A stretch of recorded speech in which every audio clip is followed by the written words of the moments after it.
আসসালামু আলাইকুম ক্রিকেট প্রেমী দর্শক বন্ধুরা, দেশ এবং প্রবাস থেকে এই মুহূর্তে যারা ভিডিওটি দেখছেন সবাইকে স্বাগতম। দর্শক বন্ধুরা, মনে হচ্ছে যে অনেক দিন পর বাংলাদেশ ক্রিকেট বোর্ডে কোনো একজন যোগ্য ব্যক্তির অবস্থান ঘটেছে, আর তিনি হচ্ছেন বাংলাদেশ ক্রিকেট বোর্ডের সভাপতি ফারুক আহমেদ। দর্শক বন্ধুরা, আমাদের বাংলাদেশের স্থানীয় ক্রিকেট নিয়ে অসন্তুষ্টির অভাব নেই। আপনারা দেখেছেন নিশ্চয়ই, স্থানীয় পর্যায়ে যে লুকগুলো হয় সেখানে অনেক অনিয়মের অভিযোগ আসে, কিন্তু এতদিন সুষ্ঠু বিচার হয়নি, সুষ্ঠু তদন্ত হয়নি। সে কারণে সাকিব আল হাসানকে মাঠে লাথি মেরে স্টাম্প ভাঙতেও দেখা গেছে। মুশফিকুর রহিম, তামিম ইকবাল কিংবা সিনিয়র যারা ক্রিকেটার আছেন সবাই কিন্তু এই অসন্তুষ্টি প্রকাশ করতে দেখা গেছে, কিন্তু এর কোনো সঠিক তদন্ত হয়নি, সঠিক বিচার হয়নি। এমনকি এই স্থানীয় ক্রিকেটের এই অনিয়মের কারণে, দুর্নীতির কারণে বলতে পারেন যে বাংলাদেশের সঠিক ক্রিকেটার বা পাইপলাইনে ক্রিকেটার প্রয়োজনীয় যেসব দিকগুলো প্রয়োজন সেই রকম ক্রিকেটার পাওয়া যাচ্ছে না বা তৈরি হচ্ছে না। যারাই আসছেন লেভেল বাই লেভেল বরাবরই ফ্লপ করছেন। কেন? বাংলাদেশের স্থানীয় পর্যায়ে ক্রিকেট দুর্নীতি বা আগে কমিটি বক্স বলেন বা আয়োজক বলেন, তাদের নির্দেশনা অনুযায়ী ফল রেডি করতে হয় বা মাঠে অনেক সময় আম্পায়াররা ভুল সিদ্ধান্ত দিয়ে থাকেন। তো এবারও এইরকম একটা ঘটনা ঘটেছে ঢাকার সুপার লিগ অনুষ্ঠিত হওয়ার সময় ঢাকার তেজগাঁও স্পোর্টিং ক্লাব এবং সাফায়ার স্পোর্টিং ক্লাবের মধ্যে।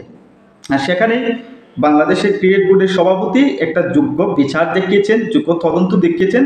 এটা একটা বার্তা হিসাবে তিনি দিয়েছেন এবং আশা করা যাচ্ছে যদি এইরকমভাবে স্থানীয় ক্রিকেটের সাথে সাথে অনিয়মের বিচার করা হয়, তাহলে একদিকে যেমন ক্রিকেটাররা চাপে থাকবে, অন্যদিকে আয়োজকরাও চাপে থাকবে, আর তাতে লাভ হবে বাংলাদেশ ক্রিকেটের যোগ্য ক্রিকেটাররা তৈরি হতে পারবে, একটা আকর্ষণ বাড়বে। দর্শক বন্ধুরা, বাংলাদেশের স্থানীয় পর্যায়ে 8জন ক্রিকেটার এবং একজন ক্লাব কর্মকর্তাকে 1 বছরের জন্য নিষিদ্ধ করেছে বাংলাদেশ ক্রিকেট বোর্ড এবং সাথে সাথে সবাইকে 50,000 টাকা করে আর্থিক জরিমানাও করা হয়েছে। এই বিজ্ঞপ্তিটি বাংলাদেশ ক্রিকেট বোর্ডের সভাপতি ফারুক আহমেদ তিনি প্রেস বিজ্ঞপ্তির মাধ্যমে এটি জানিয়েছেন। গত সোমবার পিকেএসএফের 1 নম্বর মাঠে ঢাকা সুপার লিগ চলার সময় তেজগাঁও ক্রিকেট একাডেমি এবং সাফায়ার স্পোর্টিং ক্লাবের ক্রিকেটারদের মধ্যে হাতাহাতি হয়, আর এর কারণেই তাদেরকে এই শাস্তি দেওয়া হয়।